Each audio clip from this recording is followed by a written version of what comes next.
Osmanlı'da çok tartışılan harem mevzusu aslında nedir? Gelin bir dakikada anlatalım. Devlet Aliye 23 milyon kilometre karelik devasa bir coğrafyaya sahipti ve buralara gönderdiği devlet adamlarının tamamını Enderun Mektebi'nde kendi yetiştirirdi. O dönem tespit edilebilen en seçkin, zeki çocuklar 5-6 yaşlarında alınıp 20 yıllık bir eğitime tabi tutulurlardı. Fakat Enderun'u bitirdiklerinde görev alacağı yere bekar olarak gönderilmezlerdi.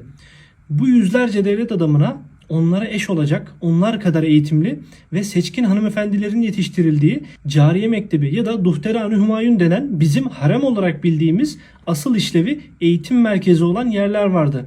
Yani bunlar padişah için değil, devlet adamlarına eş olsun diye yetiştirilir ve mezun olana kadar padişahı dahi görmezlerdi. Çeyizini ve düğününü padişah ile valide sultan karşılar ve Enderun'da yetişen devlet adamı ile evlenip görev yapacağı yere giderlerdi.